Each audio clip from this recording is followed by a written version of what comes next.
Hola seguidores, ¿cómo están? Gran saludo para la señorita María Belén Cáceres, que se pagó el cafecito, o debería decir en esta fecha, la sidrita, para que hablemos un poco de la AAA y su armamento, especialmente su armamento. Bueno, la AAA es una organización terrorista que corresponde, o que mejor dicho, que responde a lo que se denomina las 62 organizaciones. Las 62 organizaciones son las agrupaciones gremiales y sindicales que quedan firmes, o sea, completamente leales a Perón a partir de mediados de 1973, cuando este personaje regresa al poder. Recordemos que Perón, no hay que ser ingenuo en este aspecto, entre 1960 y 1972 apoyó todos los movimientos que utilizaron la violencia, todos los movimientos mayor o menormente terroristas que buscaban el restablecimiento del peronismo. Obviamente esto a finales del año 72, cuando Perón ve que tiene posibilidades ciertas de volver a ser presidente, este apoyo disminuye. Pero lo que hace Perón es cambiar el discurso. Es decir, bueno, todo lo que hemos hecho hasta ahora, violencia y no violencia, está justificado porque era un gobierno contra un gobierno ilegítimo. Ahora el gobierno voy a ser yo mando, la violencia se acabó. Por supuesto que ese plan de cero violencia no le funciona porque, empezando, hay grupos marxistas que no responden al peronismo, nunca plantearon, nunca prometieron hacerlo. El más potente de ellos es el ERP, Ejército Revolucionario del Pueblo, que continúa su campaña de toma de poder, su campaña de terror, robo de armamentos, secuestros, como lo venía haciendo desde 1970. El problema es con los grupos peronistas, que tenemos tres: la FAP, la FARC y Montoneros. FAP, Fuerzas Armadas Peronistas, que data de la década del 60. FARC, un grupo más o menos de izquierda que al final se hizo peronista, como muchas veces pasa, para lograr su cuota de poder, y se integró, a partir de 1973, se integra a Montoneros. En 12 de octubre de 1973, después de hacer renunciar a Héctor Cámpora, que sería realmente la más izquierda del peronismo, el peronismo de izquierda, aquí mucha gente me discute que el peronismo no es de izquierda, no será de izquierda de base, pero digamos, un movimiento político que tiene en su marcha, combatiendo al capital, esa frase, que ha tenido personajes como Héctor Cámpora, que llegó a ser presidente, no mucho, pero llegó a ser presidente, que ha tenido personajes como Néstor Kirchner, Cristina Fernández, Alberto Fernández, que han gobernado bajo la bandera del peronismo. A mí no me van a convencer que no hay una ala izquierda. Quizá esta gente vio un monólogo de Enrique Pinti, y porque vio ese monólogo se piensa que sabe de historia argentina. Para saber de historia argentina lo que tienen que hacer es leer mucho. Incluso antes que asuma Perón, el 12 de octubre de 1973, tenemos acciones terroristas contra lo que serían diputados de la oposición, intelectuales que claramente apoyan a los grupos marxistas. La fecha clave es el 19 de enero de 1974, fecha en la cual ERP, que repito, venía matando desde 1969 a 1970, aquí en Córdoba era fuertísimo, o sea, la policía de Córdoba todos los días tenía un tiroteo contra el ERP. El ERP invade, ocupa, copa el regimiento de Azul, la provincia de Buenos Aires. Y ahí no es el tema de la cantidad de muertos que causa, sino a quién mata y cómo los mata. Bueno, humilla un poco al gobierno de Juan Domingo Perón, que había prometido llegar a la Argentina para pacificar. O sea, todo lo que no quería que pase, pasó. A partir de allí, Perón declara una guerra abierta a todos los movimientos terroristas. No está acá en YouTube esa conferencia de prensa, solamente hay una pequeña parte. Pero lo dice, las declaraciones de Perón están en los diarios de la época. Dice que van a ser destrozados por la violencia y que puede durar 1 o más años, pero el gobierno se va a imponer. Tiene la férrea voluntad de aniquilarlos. La FARC y Montoneros tienen diputados también. Tienen diputados dentro del Congreso Nacional. De hecho, el Perón, con el porcentaje de voto que ha tenido, tiene cantidad de diputados y senadores que puede aprobar absolutamente cualquier ley. Puede aprobar que las vacas son verdes si quiere. Estos diputados repudian la ley de Perón, Perón los llama al orden, los diputados renuncian y otros son expulsados. A partir de allí, los ataques de la AAA se incrementan exponencialmente. Y no es solo que, o sea, los sospechados de participar en organizaciones terroristas o los sospechados de apoyar organizaciones terroristas le meten bomba a cines que tienen obras anticatólicas. Una pobre gente que tuvo la pésima idea de crear una agrupación en 1974, llamaba Putos Peronistas, y la AAA dice que eso no existe, o sea que eso es totalmente intolerable, porque ser puto es un invento, o sea, ser homosexual es un invento de los marxistas y de los sinarcas. En el peronismo no hay homosexuales. Ser homosexual es un invento de los judíos y de los marxistas. Peronistas en serio no son homosexuales. Así que llevan a esta gente, por supuesto que la secuestran, los torturan y los ejecutan en los bosques de Ceiza. Decir que los ejecutaron de manera bestial es quedarse bastante corto. Por ejemplo, le metieron un par de bombas a Nacha Guevara, que tiene una obra de teatro en la cual había 2 o 3 personajes abiertamente homosexuales. Nacha Guevara se tuvo que ir del país y le mataron 2 miembros de la agrupación teatral. O sea, todo ese nivel de locura, además de liquidar a personas que no habían cometido delitos físicamente. Por ejemplo, aquí lo que era la facción local de la AAA, que se llamaba CDL, Comando Libertadores de América, mató a toda la familia Pujadas. Pujadas, uno de los miembros, había sido montonero, pero ya había sido, digamos, ya lo habían matado, o sea, la policía ya lo había matado hacía 2 años. Fueron y en represalia a unos atentados montoneros mataron a toda la familia, que si bien era de izquierda, no había cometido ningún delito. Y para que vean cómo era esa época, la locura que teníamos en esa época, la AAA tenía una revista que se llamaba El Caudillo. Todos, absolutamente todos los grupos terroristas argentinos tenían una revista de difusión, revista de propaganda, en la cual clamaban que estaban en guerra. El ERP tenía Estrella Roja, Montoneros tenía 2, una que se llama El Descamisado, que era más tipo política, y luego estaba Evita Montonera. Y la AAA El Caudillo. Hasta mediados de 1974 podías encontrarla incluso en el mismo kiosco, podías ir y comprar, si tenías un billetito te comprabas todas las revistas de los grupos terroristas.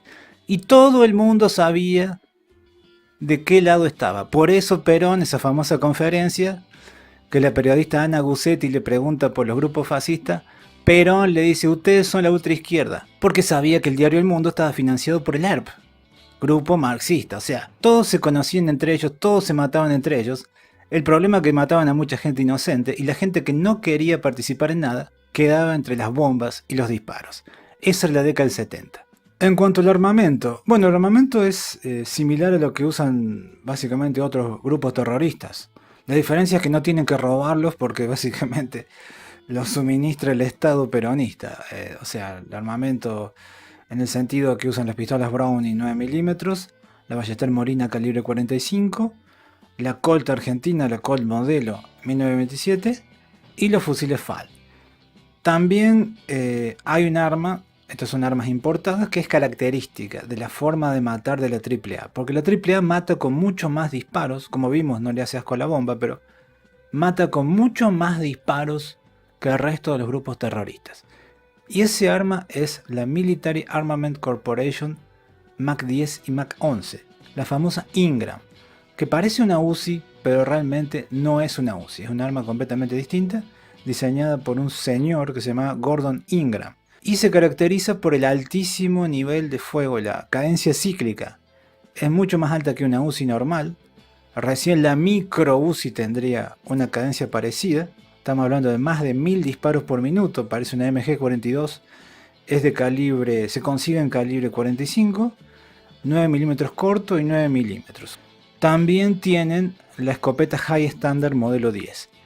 Estas imágenes que estoy poniendo son fotogramas de la llegada, el regreso del cadáver de Eva Perón desde Roma, 1974. Vas a ver unos señores acá, el primero de la derecha, tiene oculta entre todo el chaleco, todo el traje, una High Standard modelo 10, escopeta calibre 12. Y los otros señores que van atrás tienen Ingram con silenciador. Esa es la escolta del cadáver de Eva Perón del Ministerio de Bienestar Social.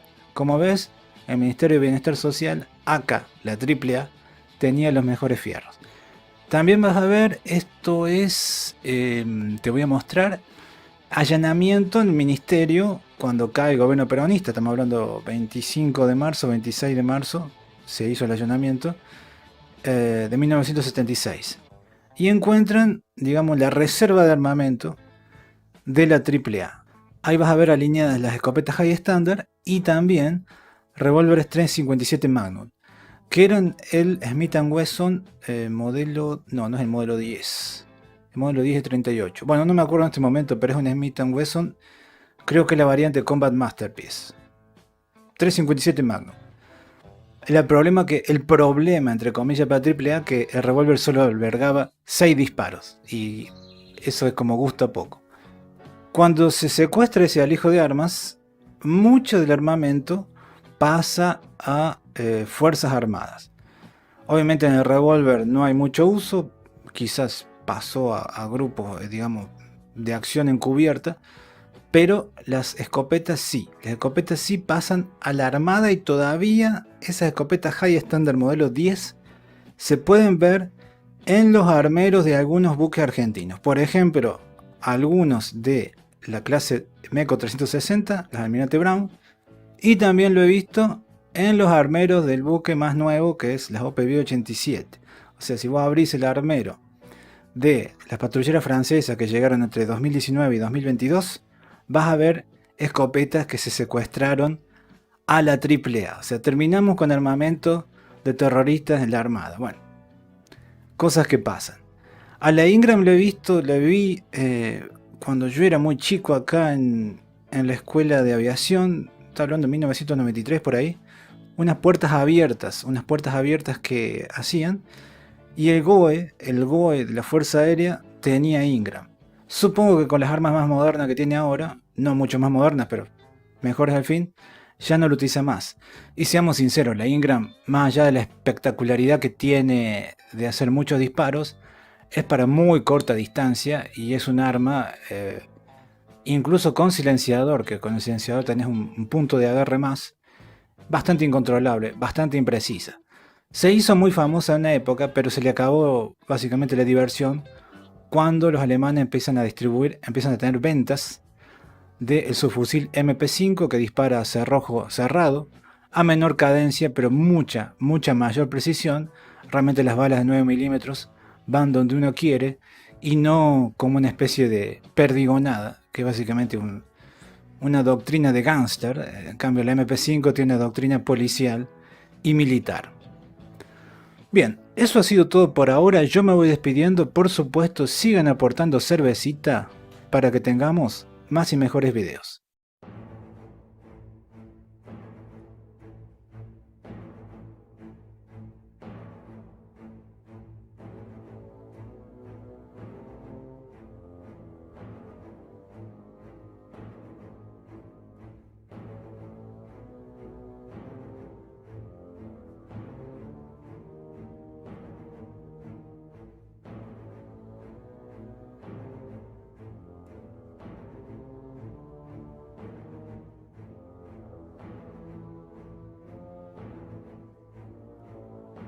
For 60 days, 6,000 metal workers struck unofficially against wage restraint in face of huge inflation and against the sweetheart relationship between their union leaders and the government.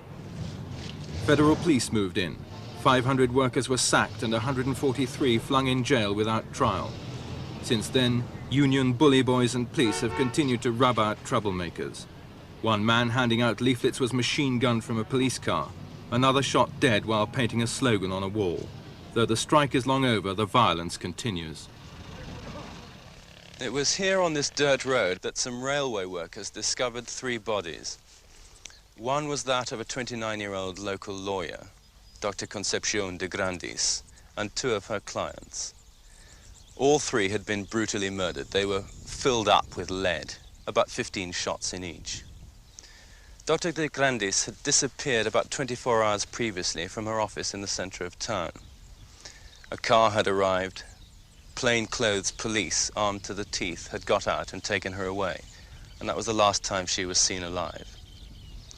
Dr. de Grandis is not particularly well known either in legal circles or political ones, but there was one point of embarrassment in her record with the police, and that was that she was trying to serve on them a writ of habeas corpus to discover where some of her clients had disappeared to. The 2 other men had very little political form. One, although he was a shop steward, was also an evangelist, and he'd lost his job about a month previously. The second had no political connections at all. In the case of Dr. de Grandis, her eyes had been gouged out and her breasts cut off. She also may have been raped. As for the men, they were castrated. It would be idle to say that police investigations into this are getting anywhere, because they haven't even started. At least 750 people have died in political violence this year, though at an official level nobody keeps count. In fact, it is those who do keep count, who do ask questions about police banditry, about union murders and official corruption, who are themselves likely to end up in a ditch. Lawyers and journalists are high on the list. They leave a message with the porter, for instance, and the porter says, oh, they were looking for you around here. They were asking what time you leave the house, when you come back. So... What's the effect on you? The effect is one of fear, very, very severe nervousness.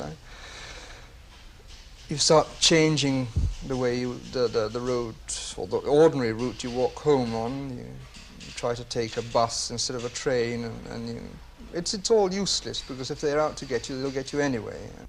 But you must work, you must live, you must go in, you must every day to the tribunal, to your office, to your home. It's impossible to live in the underground and in your profession. It's impossible.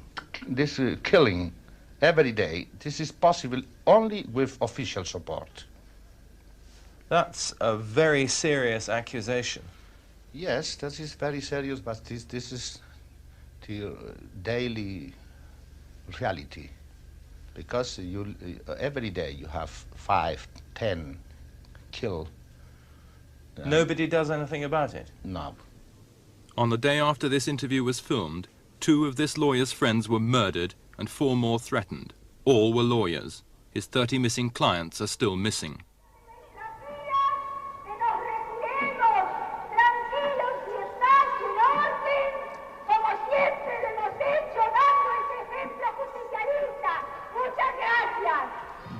At the end of her speech, Isabel Perón asked the crowd to leave quietly and waved them goodbye.